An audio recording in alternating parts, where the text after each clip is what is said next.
welcome to the Boag World Show, the most unorganised episode I think I've ever run. I completely forgot we were recording it, and I haven't looked at any of the notes, so this will be a good one. Hello, Marcus, how are you doing? Hello, Paul. I'm all right. I'm a bit sort of like, it's the middle of winter. Yeah, I know. Can I just go and hibernate for a while, really? I've been budgeting for the day. There's nothing more exciting than doing budgeting, is there? Budgeting? What, like kind of work or home or both or what? Both. All right. Yeah, it's very, very dull, but there we go. These things need to be done every now and again. I've been writing questions for a survey. Ah, see, that's more interesting. Don't you just get ChatGPT to do that these days? I'm joking. I hadn't considered that. I tell you what I do, actually. Once you've written them, right, run them through ChatGPT and say, act as a, survey expert or user researcher and rewrite these questions to be as clear, concise and unbiased as possible. Oh, yeah, nice. Yeah, particularly the unbiased bit, yeah. Yeah, exactly. Interesting. Yeah, because it's a bit of a... It's not one I can, I can't just go, but use an old one. No. It's a slightly more difficult audience. So, if anything, I've been finding reasons to stare out the window, which I'll come on to later. Yeah, absolutely. It's always good to stare out the window. I'm a huge fan. Anyway, on this week's show, we're going to be... Marcus is doing the main segment today about the value of in-person interactions. I'm going to be sharing a little bit about A/B testing, and also we're going to be talking about why the Nielsen Norman Group believes AI is redefining UX. So that's the plan for today. But first of all, this isn't going out till the middle of February, but it's our first podcast recording after Christmas. Did you have a nice Christmas, Marcus? I had a lovely Christmas, Paul. Good. I proposed to Michelle on Christmas Day. And she said yes. Did you? Congratulations. Yeah. Oh, that's lovely. So when's that happening? We're probably next summer, like a year and a half's time. When you can be asked? We've got no idea. It was just like, well, that would be nice, wouldn't it? Kind of like, get married. But actually organising it, I've got a clue. Yeah. No, I know. That's a young person's game. In fact, you don't get much of a say in it anyway, do you? You just have to, as the man, you just have to do what you're told. That was what my wife told me the rules were.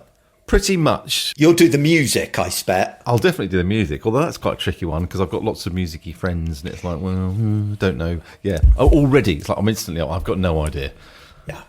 Where I also don't want to spend £1 million on it because I'm sort of heading towards retirement and I've got past the stage of, oh, fuck it, let's just spend the money. I'm now, no, I need to keep big pots of money because it'll run out one day. So so I've completely changed how I operate. So I'm like, oh, no, we can't spend, 50,000. I mean, I hear stories of people spending 50 grand on a wedding. I mean, that's probably quite low, actually. Yeah. These days. And it's incredible. On one day. One day. It's insane.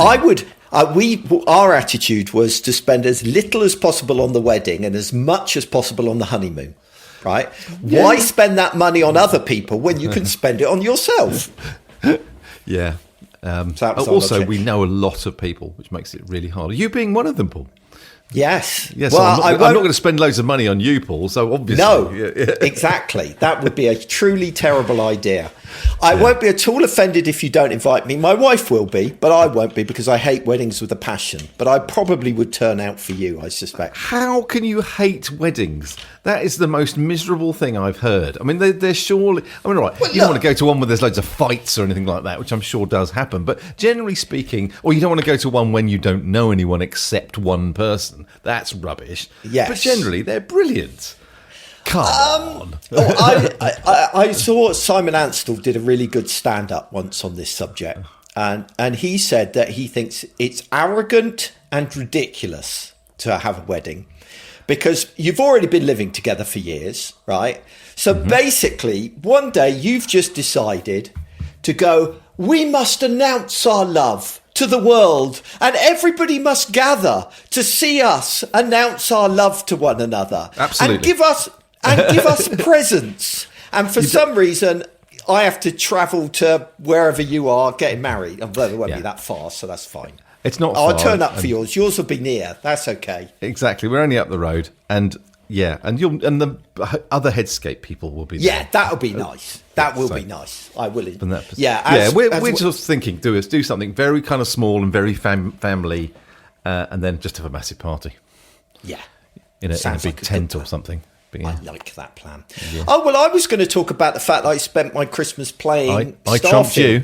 But getting married does somewhat trump me. So I won't bother now. Let's talk about techie stuff instead. Let's talk about the web, because that I do enjoy, unlike weddings. So you're just see, I don't like techie stuff. It's boring. Yeah, that's not true. Perhaps you should be doing a wedding podcast. Oh, perhaps you should change. No. Could you imagine? Oh dear, that would be awful. Flowers and things. Not that I love flowers, but growing in the garden. Yes. Let's talk about. There's no way of transitioning at this point, is there? You can't get from weddings to A/B testing platforms very easily. That's probably a little bit much, but we'll give it a go. Not done any A/B testing in a while, Paul. Tell me all about A/B testing. Well, I was trying to make that transition. I was thinking maybe you should A/B test your wife to be with other options. Is that not acceptable? I don't think that's testing? allowed. Although she has decided that she wants to get a T-shirt with WTB written on the front. Wife to be. Oh right, no, I couldn't work that out. You just said it, Paul. Literally, those words had just come out of your mouth. Oh, had they? I don't listen to myself. I find myself quite boring, if I'm honest. So I tend to skip it. You're a lot of things, Paul, but you're not boring. I don't know. That was the most backward compliment I think I've ever heard, Marcus. I'm a lot of things. What things did you have in mind, Marcus? Anyway, A/B testing. It doesn't want me to actually answer that. I don't want you to answer that. No. I just thought it was worth a quick mention about A/B testing. Sure. I don't want to get into it majorly. Because I know a lot of people don't have time to do it or whatever. I personally love it. I think for certain things, when you're messing around with text, images, headlines, when a stakeholder insists that they've had some great idea about their copy, I find A/B testing a really good way of shutting them up. And it's also really good for the conversion rate optimization work that I do. But it's really valuable, but it now feels really complicated to do. Because it used to be that you would, if you were starting on it and you hadn't done a lot of A/B testing in the past, you just install Google Optimize, right? It was free, it was simple to use, it was great, you could be up and running in minutes. And of course, they've taken it away for whatever reason. Google giveth and Google taketh away. They do. And so that's gone now, and it's kind of left a bit of a kind of difficult situation. If you're trying to get into A/B testing, there's not a lot of options, because you look at the prices and they're immediately starting at $200, $300, $400 a month, starting at, which unless you've got a big e-commerce site or whatever, kind of feels like it precludes it a little bit. But I did want to point out just three options that are available to you if you fancy giving it a go and don't want to spend a fortune before you know whether or not it's going to work for you. The first one is one of the big players, VWO. They've got a very posh platform that does a lot of very clever things and costs a fortune, but they do offer a very generous free tier. Okay, so you can test with up to 50,000 user sessions for free. For most, that is a lot. And for most people, that is enough to be able to give it a go. Because remember, of course, we're not even talking about 50,000 across the whole site. You're talking about 50,000 on the pages that you're testing. So that is actually really generous. So you can actually, it's not as bad as you think. You can use VWO to give it a go, to try out a bit of A/B testing. And I would really encourage you to do that. We use VWO. Visual Website Optimizer, that's what it stands for. Yeah, but yonks ago. They don't use those words anymore. You're not allowed to refer to them as Visual Website Optimizer. You have to call them VWO, because a very expensive marketing and branding agency probably decided that was better. Oh, a bit like like Staffordshire University becoming the University of Stafford, or Staffordshire, something like that. Yeah. And that'll cost you 25 grand. Yes, exactly. Or I've seen logos. Wasn't there a logo redesign recently that just went from being italic to non-italic, and that was it? And I'm not getting into that. 50 grand, please. If only my job was as easy as that. Although it's all the meetings you have to sit through to get to that. That's why it costs you 50 grand. I feel I'm allowed to take the piss because I do that kind of work. Yeah. And it is all that, all the research that we talk about a lot, all the discovery, kind of adds up to decisions that people will go, well, you could have just decided that in 5 minutes, couldn't you? Well, yeah, exactly. Yes. Yes, if you could have persuaded all those people to agree. Yeah. Anyway, so there's a couple of other little kind of A/B testing tools if you want to kind of get started. So VWO is a great starting point if you want free.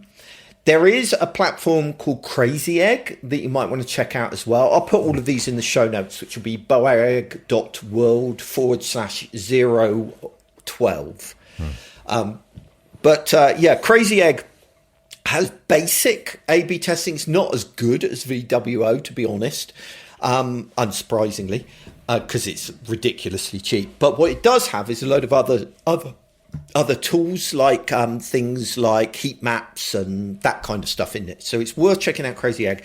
Another one that I came across recently, which is what made me think to do this section of the show, was one called Check Mango. Bloody ridiculous name. Never heard of it. No. But it's very affordable and it looks pretty good. So if the 50k number is becoming problematic for whatever reason, or there are other limitations of VWO that are annoying you, try having a look at Check Mango, because that's very affordable. And unlike Crazy Egg, it's focused just on A/B testing, which means it's more powerful. Crazy Egg has got certain limitations that I don't like about it if you just want to do A/B testing. But it is good for the other stuff as well. So yeah, I just thought I'd mention a few little A/B testing tools that I've come across and how I've dealt with the demise of Google Optimize. I'm always on the cutting edge of the latest innovations. I think they cancelled Google Optimize probably 3 years ago, and I've only just got around to talking about this now. But there you go. People come here to find out what the cutting edge actually looks like, Paul. Well, they're finding out what it's not. If you tell people it's the cutting edge, then they don't know any different. Exactly. Yeah. Wasn't it Goering that once said, it's always good to quote a Nazi, I find, in the show. Goering that said, if you tell a lie convincingly enough, it becomes the truth. So sounds like the kind of thing, yes. We are a cutting edge podcast. There you go. There's cutting edge podcast. I like that. Yes. You're going to tell me now I've got to interact with other human beings, and I'm not sure I'm going to like this segment. Well, no, I'm not going to, Paul, because, well, maybe I am. Let's decide that at the end. You don't know what you're going to say until you start saying it. I know, words now, blah, blah, blah, blah. So, you said to me the other day when we both went, oh shit, we've got a podcast in 2 days, what are we going to talk about? And I said, well, it's high time I talked about something. And the first thing that came into my head, and there is a reason for this, as you'll find out, is in-person, face-to-face interaction important? Which I think it is, but how important, I guess. So what's brought all this on? And apart from the sort of clear decline in people meeting in person since COVID, our recent experiences at Headscape have got me thinking about this rather more, which I'll come on to. But just to quickly talk about the decline in people meeting since COVID, I've got a little anecdote around that, which is I moved into the area I'm in now nearly 6 years ago now. Well, 5.5 years ago, November 2019. 2019 doesn't feel like 5.5 years ago, does it? Oh, don't. There are all kinds of things like that people quote. Yeah, that things like, oh, this album from my formative years came out nearer. It's 40 years old today. Yeah, nearer when the dinosaurs walked the earth than today. Things like that. Yes, exactly. Anyway, But when I moved to this area, one of the key factors of me choosing it was that it had a direct train connection into London. Now, as you may remember, so I've moved here in 2019, November 2019. March 2020, the first lockdown happened. Yeah. And I was thinking about this when I was writing my notes for this, that I think I've been on the train to London for business 4 times in the last 5 years. I have visited our American clients more often than go to London on business. That's how much kind of face-to-face things have changed. But that's not the specific of what I want to talk about today. So back to Headscape. As you know, Paul, Headscape's been partially home-based, at least, since it started 23 years ago. 23 years ago. Don't say that. See, it just gets worse. That's nearly a quarter of a century. I know. But recently, again, during COVID, we realised that we weren't using our office down in Winchester, much as it was lovely. Some of the people, we kind of had a kind of cohort of regular users, and some of those people moved further away, so they were like, we don't want to come into the office anymore. And we hired someone from Glasgow and someone from Manchester, who were never going to be kind of regular attendees, along with people from Cambridge and the like. So it, at the time, well, this is an unnecessary financial drain. We're going to get rid of it, which kind of logically, obviously makes sense. Although that said, it didn't actually cost that much. But anyway, I used to love the days we went into the office, mainly because I like talking. You like people. I like people. You're weird like that. That's why you're looking forward to your wedding. That's a good point. But you were the same, actually. When you used to come into the office, you'd just basically talk with everyone all day. Blah, blah, blah, blah. Oh, yeah, I didn't do any work. Blah, blah, blah, blah, blah. No. But sort of slightly contradictorily, which I think is a word, I got more work done when I was in the office. Oh, no, I didn't. Because, as this is referring back to what I was saying earlier, I was always less tempted to stare out of the window as I am here, because I'm just here on my own going, la, la, la, nice trees, rather than whatever it is I'm meant to be doing. Whereas if there's other people around, you're like, I better get on with it, sort of thing, even though I'm constantly chatting with anyone. So I used to really like it. And of course, when we binned the office, we said, we're going to get together very regularly to brainstorm and meet up and, work on ideas, because we know that's really important. But how many times have we done that in the last 3 years since we've done it? Once, and that was last November.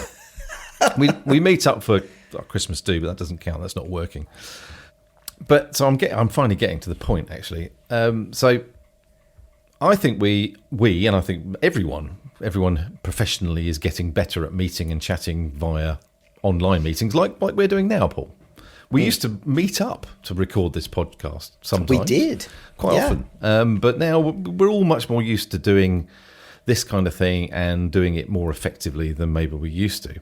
But what and I'm talking about me and Chris really here, started to notice was a kind of selfishness between the people that worked at Headscape. Maybe that's a bit too strong. More of a kind of inward looking. I don't know, maybe it's a little bit too strong, but we started to kind of see people behaving more like sort of, these are the people I work with, rather than these people are my friends. Which I guess, does that matter? Maybe it does or it doesn't, and we can discuss that some other time. But for Headscape, it does. We've always had a really quite strong team of people who are family-like, for want of a better description. So we felt like this was a backward step, and we put it down to the fact that we'd been promising we'd get together more often to work, and we didn't, because there's always something else to organise or do or whatever.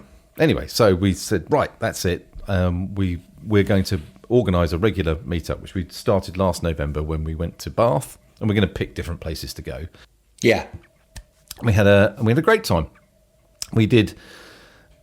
It was basically we hired an office space. It was like a big board meeting room with a huge table, and everyone sat around it and kind of. We had an agenda because we hadn't done it before. There were a lot of things to talk about. And one of the things was that, and I'm going off on a bit of a tangent here, but to talk about kind of more strategic stuff, like what should we be doing as a company? What are our goals blah, blah, blah, all that kind of stuff. And as I think I've mentioned on this podcast, Headscape is now employee-owned. It's an employee ownership trust, which really means that the employees should be getting involved with strategic decisions and things like that. So going away and talking and working together has kind of facilitated that, which is great. But that's not the main reason for this. The main reason is just to get together and do some work. So to be in the same place and do some work, which we did. And I really need to book the next one because we've said we're going to do it every 3 months. So that's like next month, isn't it? Which what I am going to do because it's everyone loves it. Everyone really, kind of gets a good feeling off working together. And obviously there's kind of, you go out to eat and things like that as well. And generally socialise and add more value to your relationship with the people you work with, which is what we want. And what we noticed was not happening when we didn't meet up. To the point of, a couple of kind of, not nasty, but sort of like some certain situations happened where we thought, well, that ain't great. We should be being a bit kinder to each other. Anyway, in the spirit of the long-running theme of this show, I decided to ask AI about the values of in-person interaction. You were too lazy to write your own thing. Well, no, I've blurbed on quite a long time already, so that was my bit, and now this is what AI said, and I'm going to comment on it. So there you go. There's a lot. AI doesn't have to go on, doesn't it? Well,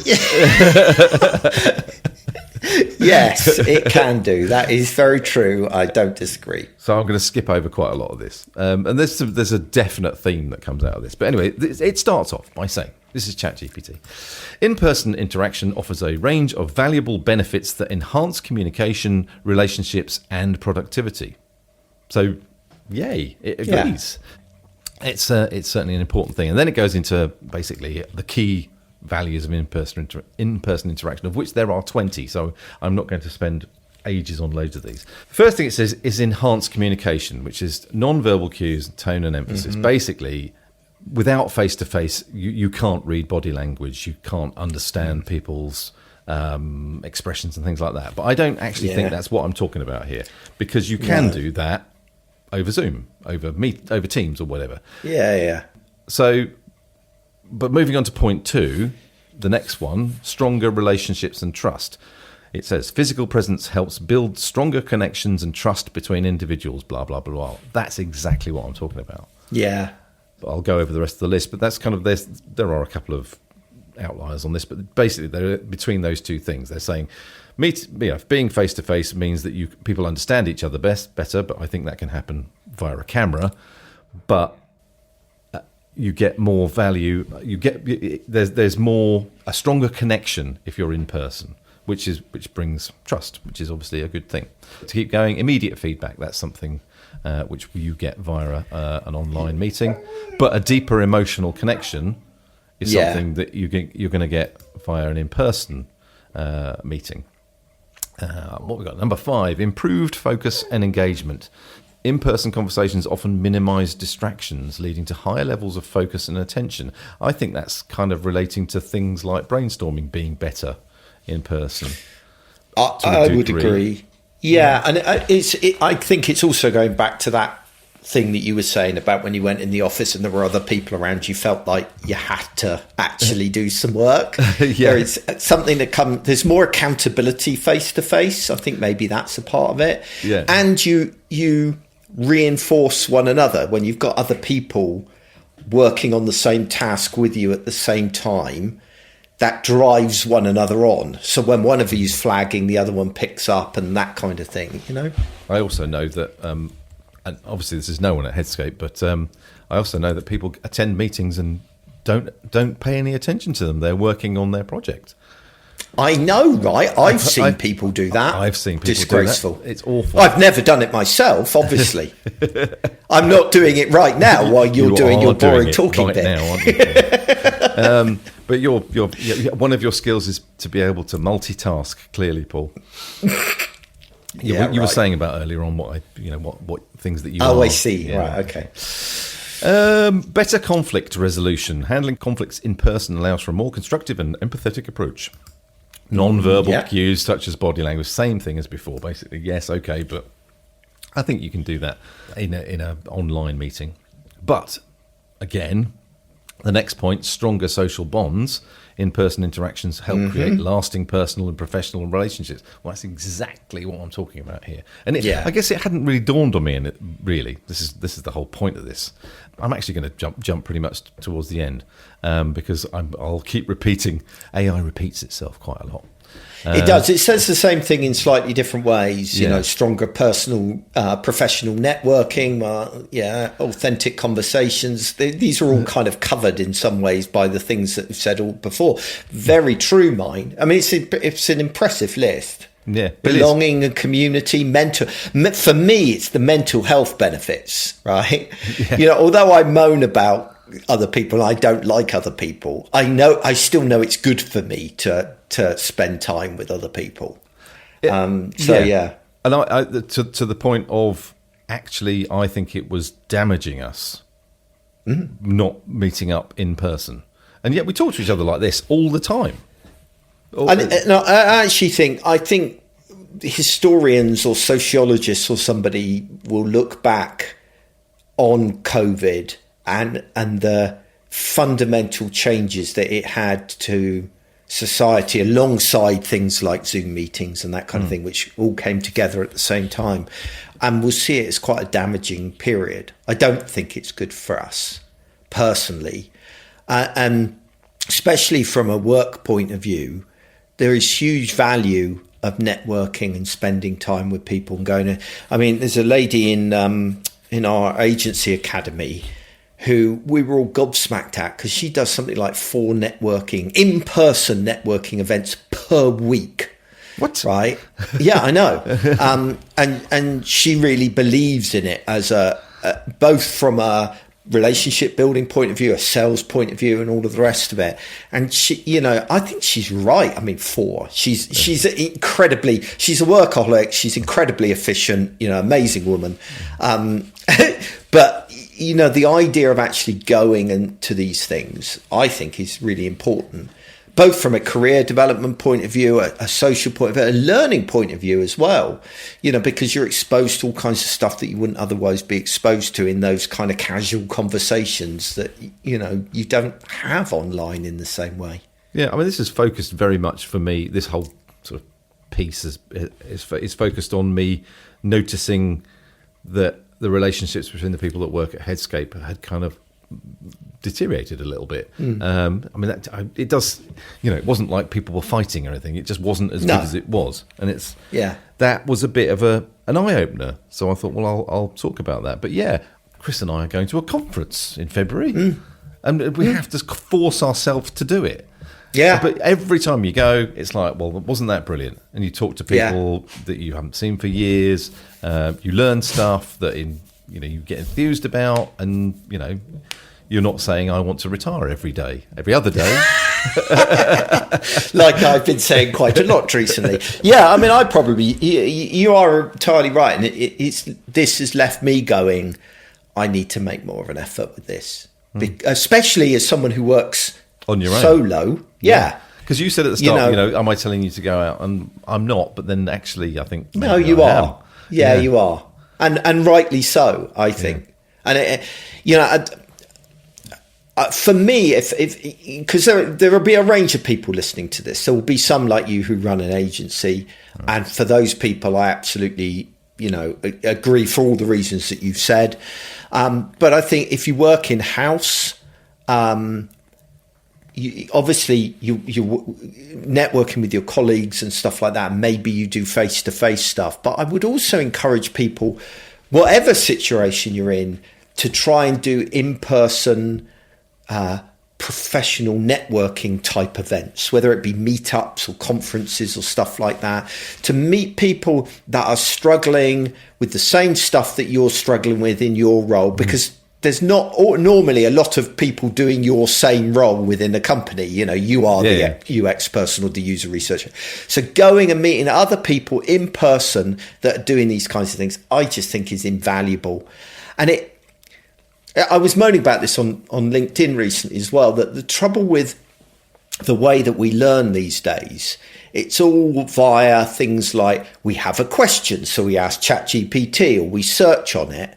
But what about all the things that you don't know to ask questions about, or those different opinions and different kind of angles on stuff? And when you go and spend time with people and you have a couple of pints in the pub after a talk, and you're moaning about something, and somebody says, oh yeah, I suffer from that problem, but this is how I deal with it, and you get that kind of spontaneity of conversation and idea generation that you don't get over a distance in the same way. That's my feeling over it anyway. Spot on. And going back to our episode of maybe the last one, the one before, anyway, when we were talking about what's going to happen in 2025, our predictions. Yes. I predict that people will start to see the value of going to conferences, probably, doing that, go back to the, maybe not quite to the level they were 15 years ago, but doing it rather more, because it is great and it enthuses you. That's always the best thing about it, and I think we could all do with a bit of enthusing. Absolutely, especially at the moment. What conference are you going to in February? It's Research by the Sea, run by Clearleft. Oh, right, down in Brighton, is it? Yeah, going to Brighton. Come on, Paul, come down. I might do that, actually. I'll have a look afterwards. It's all about you. It's all about user research. So, yeah. You done? I'm done. Yeah. You finished? Good. I just wanted to talk about the Nielsen Norman Group very briefly as your interesting read of the week. Who are they? So the Nielsen Norman Group are obviously Jacob Nielsen and Don Norman, who are kind of founding fathers of the UX movement, really. And they've been posting some really interesting stuff recently about AI, and they are going in heavy on AI, that they think it will be absolutely central in the way that things are going forward, which I don't disagree with at all. And they've written three things that grab my attention. One is an article called Redefining Your Design Skills to Prepare for AI, which is a really nice detailed article about how AI is beginning to affect design and user experience and that kind of thing. So that's an article. I link obviously all of these in the show notes at boag.world/012. He's also posted some good stuff on LinkedIn as well, right? And on LinkedIn, Jacob Nielsen talks about, he thinks that this is the most fundamental shift in user experience since he started. And he describes it in quite an abstract way, which is a bit hard to wrap your head around in some ways, but I can see where he's coming from. That so far, right, everything in UX has been about enabling people to enter commands, right? Yeah. I want to edit this, so I'm hitting the edit button, right? And so it's all about the user issuing commands to the interface, and the interface then responds with hopefully appropriate responses, right? Yeah, and that our role has been about facilitating that relationship, right? Now he's saying, but our relationship with computers is changing, and that actually now we're not issuing commands, but we're defining outcomes. Okay, so so let's say, for example, you wanted to cook a nice meal for your fiance, as she is now, right? WTB. So you've completely thrown my train of thought. Yeah, so you wanted to cook her a nice meal. Now, before, you would be entering a series of commands like, go to a website which has got meal ideas on it, then go to a supermarket where I can buy the ingredients, and then go to a website that provides me with the instructions about how to make that meal. Well, now it's much more going to be along the lines of, I want to cook a nice meal for my wife, right? And it will work out that it's, oh, okay, here's some suggestions of things you might want. Okay, I've added those to the shopping basket on Tesco's. Do you want me to order that for you? And here's the instructions once the things arrive. And it's working towards, it enables the outcome rather than you having to take it through the step-by-step commands of it. Okay. What we don't know, and I'm actually trying to persuade Jacob Nielsen to actually do an interview for the show, because I want to dig into this. There's still a lot of ambiguity about, well, what does that look like from a user experience perspective? Yeah. Is there actually an interface there? And probably not. It's probably something... Yeah. But then that information has to be conveyed back to you. So you wouldn't want it going, for example, and ordering off of Tesco's without confirming that it's doing the right stuff. Yeah. Right? And equally, you'll need those instructions, and how will you want those instructions for preparing the meal to come back to you? Is it all right for it to be verbally talking to you, or do you want to be able to see it on the screen? Do you want, so there are still user interface elements to it, and there are certainly user experience elements to it in terms of, are you going to have to tell it that you've received the delivery, or will it already know that you've got the ingredients? And have you told it the date that you want to prepare the meal so it can remind you to do it? And, so there are lots of interesting things around it. And of course, that's only one side of the whole equation, which is about what user interactions are going to look like with AI. And then the other thing he's talking about quite a lot is how it affects our job. How do we use AI to deliver great user experiences to our users? And so he's, in this regards, he's just saying, look, don't resist this. This is going to happen, which I couldn't agree with more. This is going to happen. We need to embrace AI and embrace AI tools and recognize that our role is going to change from being a tactical one of sitting down and designing a user interface in Figma or whatever else to a more strategic role of assessing and working with content that AI is producing on our behalf. And he talks about the different roles that AI will provide us. So it will be an intern, it will be a coach, it will be, a trainer and that kind of thing, and how we will work in this kind of collaborative relationship with AI. Yeah, interesting. What's more interesting though, Paul, is because I like to cook, as you probably know, so it's a good Yes. example used there, is if I like a recipe, I print it out.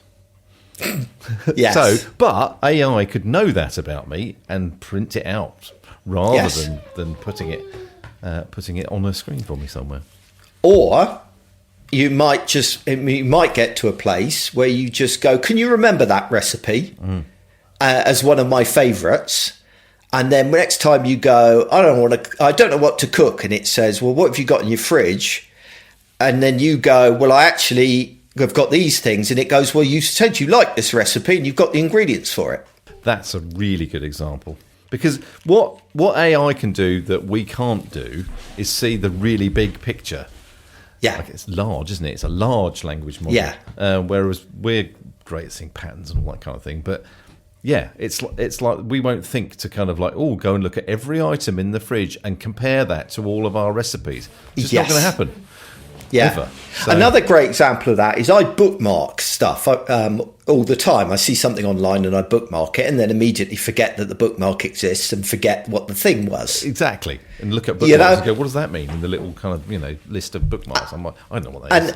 So ignore it. But now we're beginning to enter this world where the AI knows all of that information is available, and so next time I say I'm struggling doing some A/B testing, it can say, well, you did, bookmark something called Check Mango ages ago, and it does seem to meet the requirements of what it is you're trying to do. Maybe you should check that out again, It's going to start calling you dummy soon, isn't it? You did bookmark dummy. Well, I've been saying that for years with sat navs, about how incredibly patient a sat nav is with me. I go, right, it just says rerouting. And well, I would be going, you bloody idiot, why did you turn left there? So I just wanted to finish up with a little question that Paul Edwards shared in the Agency Academy. Just to if people don't know what the Agency Academy is, we run a kind of group coaching type session where we get together once a week and we chat about the agencies or freelance businesses we run. And we also have a Slack channel where we share stuff as well. So if you fancy joining that, I'll put a link in the show notes. But yeah, we were having a conversation. And he's trying to automate more stuff, going back to all this. Well, not really the AI stuff, but the idea of taking out the grunt work from running an agency. And he said, I would love to hear about automations that people have set up. I'm going down that road and I need some inspiration. Right. It just made me think about how obsessive compulsive I am with this stuff. I have so many automations in my life now. So just run off a few, just to kind of, hopefully other people are thinking about how they can automate certain parts of their job. And maybe this will be a bit of an inspiration to some of you. So we've got email. I automate a lot of my email now so that I use tools like clean.email, which basically will unsubscribe me from all of those newsletters that I get and get rid of all of those kinds of things. I use Spark to auto respond to certain emails with a template. I've also got text expansion tools, so things like Text Expander and TypeDeck. So instead of having, for example, my rates, I have a rate card and I always forget what my rates are at different levels. So I've just got I type .rates and it kind of pre-populates that, or you could pre-populate your address and all of those kinds of things. I automate all of my social media these days. So it all goes out either via something like co-schedule or buffer, which means that anytime I post something to my blog, co-schedule will go in and send an update immediately when I publish, a day later, 2 days later, a week later, and that kind of thing. Saves me so much work doing all that crap. I've got loads of email automations as well. So, for example, if you want to do a newsletter, but you don't want to have to continually write them, so what you can do is you can write it once. So maybe write 12 emails in a series on a particular subject. And then when someone subscribes, they get one week later, 2 weeks later, and 3 weeks later without the need to manually send those out. That's really useful. Then, of course, there's tools like Zapier. That's apparently how you're supposed to say it, which connects different platforms together. So, for example, when someone, say I've got, I suppose it would be out by the time this goes out, but I'm running a workshop on conversion rate optimization. And when someone signs up for that, I take their money via Stripe, and then I use Stripe informs Zapier, and Zapier tells my email system that will then send out an email thanking people for subscribing. So you can do loads of stuff like that. I also do a load of automations within Notion. So, for example, let's take this podcast. This podcast has a page. I mean, the human factor always undermines it because Marcus doesn't do what he's supposed to, so it ruins this. But in theory, right? In theory, obviously, the audio for this needs editing. Marcus edits it. So the idea then is Marcus gives me a link in Notion. There is a field for it, Marcus. You've never even noticed it. But when he puts that into Notion, that will automatically notify me that it's ready to prepare for post, and it'll tag the Notion page to say it's ready for release and ready for preparation, all that kind of stuff. So you can automate those kinds of project management stuff. And then I could go on for ages, but you get the idea. So I think what I'm encouraging people to do here is really think about the way that you work and about any repetitive tasks that you endlessly do time and time again, and just see what you can do to automate that process. So, Marcus, in your case, like I use a platform called Quilla for my proposals, and it's got basically you can create blocks of like on different things to about Headscape or, or user testing blocks or whatever. And then you can put placeholders in that, which are the client's name. So then when you create a proposal, you just assemble the blocks. It automatically replaces the client name, so you don't end up with accidentally with the wrong client name where you copied and pasted it from a previous proposal. Never. No. Yeah. So it's things like that, So there are always chances to automate everything you do, and it's worth considering and giving it a go. Yeah, that's about it, I think, for this show. Hopefully there was some good stuff in there that was useful to you. Bit waffly, this one. I felt we waffled a lot. But I don't mind a bit of waffling. It's fine. It's what we do. I think people live with it. We'll go and listen they are going to have to live concise. with it. Yes, if you're still with us, they're waiting on the joke, aren't they? Well, to be honest, if they got this far in the show, they must be happy with the waffle. Exactly. That's the only logic. Well, here we go. This joke. I'm a member of a golfing WhatsApp group. So of course you are. And I got, I'm a member of two, actually. But anyway, this was a joke shared on there that I can actually repeat. Most of them you can't. So this is a husband and a wife. And the husband says to the wife, "If I died, would you date another man?" And she says, "Of course I would." And he then says, "Would you let him move into our house?" And she says, "Yeah, of course I would." And then he says, "Would you let him sleep in our bed?" And she says, "Yeah, of course." And the husband says, "Would you let him use my golf clubs?" And she said, "Definitely not." And he said, "Is that because they're personal to me?" And she says, "No, it's because he's left-handed." Which made me laugh. That is actually a legitimately good joke. It's not appropriate for this podcast because it's too good. No, that's a good one, Marcus. I like it. I will make sure that we include that when we put it out on social media. People need to hear it. All right, that's it. Thank you very much for listening to this week's show. I hope you'll join us again next time. And until then, thanks for listening. Goodbye.